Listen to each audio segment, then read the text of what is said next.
میں ایک جگہ آیا ہے کتاب اور نور بھیجا گیا. نور کچھ لوگ قد جاءکم من اللہ نور و کتاب مبین. اور نور سے مراد حضور کو لیتے ہیں. صلی اللہ علیہ وسلم. مختلف دو چیزیں کرتے ہیں.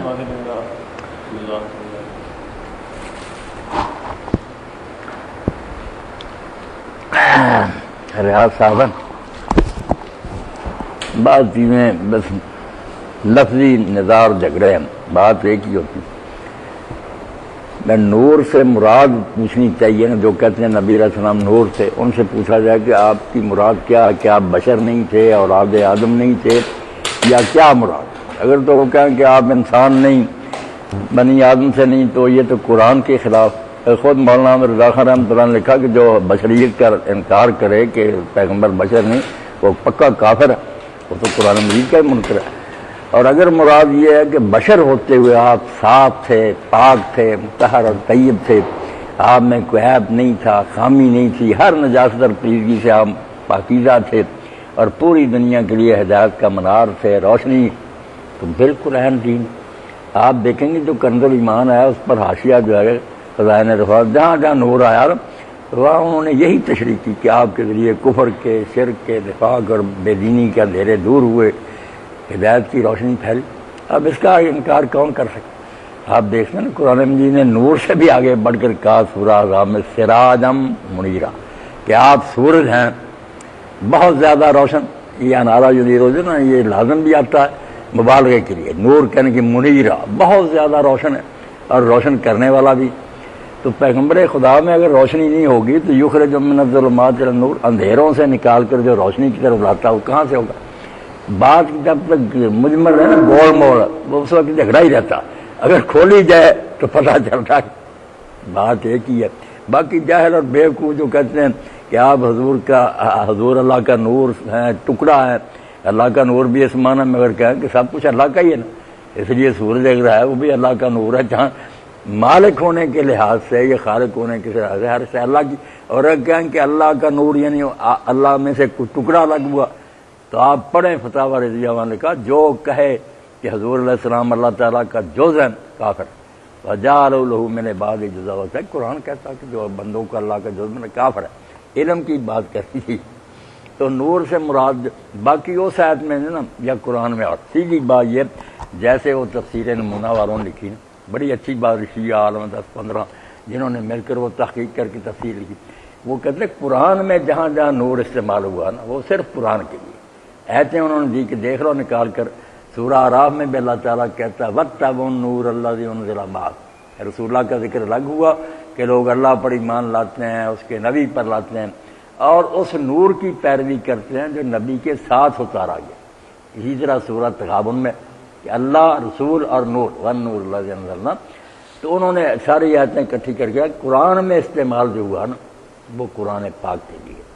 اب ان لوگوں کا کہنا کہ وہ نور و کتاب مبین اور آیا نور اور کتاب مبین، اس کو آپ پڑھے لکھے لوگ سمجھ نہیں. کہتے ہیں عطف تفسیری کہ یہ مغایرت یعنی دو چیزیں نہیں ہوتی، ایک امن و آسائش.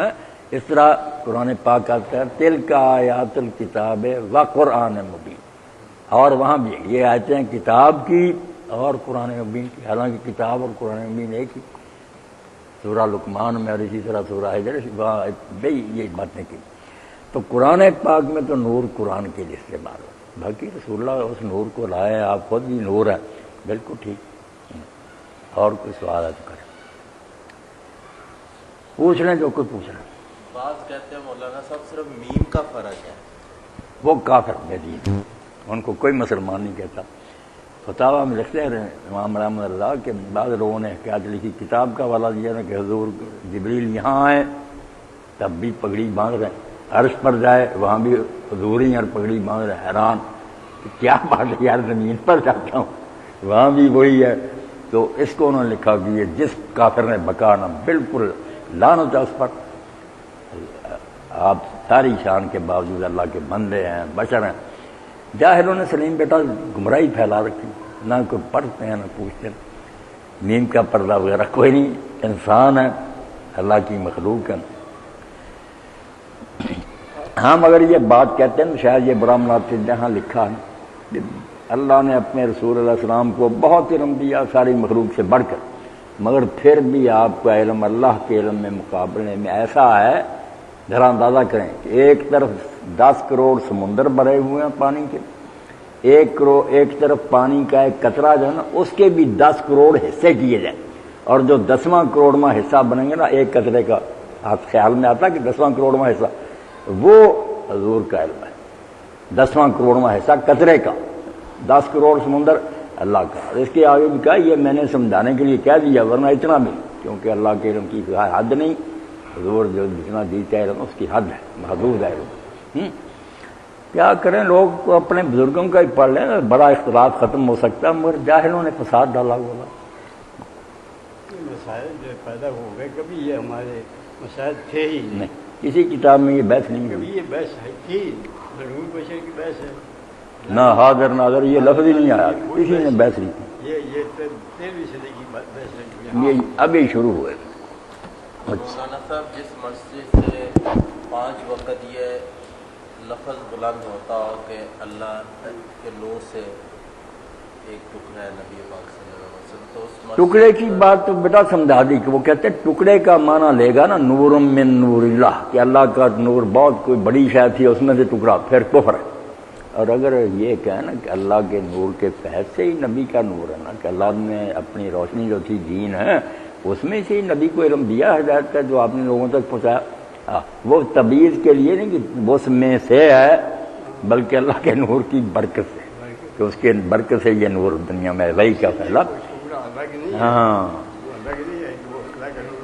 ہم کئی چیزیں قرآن میں پڑھتے من اللہ، اللہ کی طرف سے، یہ نہیں کہ اللہ میں سے، لفظی ترجمہ میں سے ہی بنے گا۔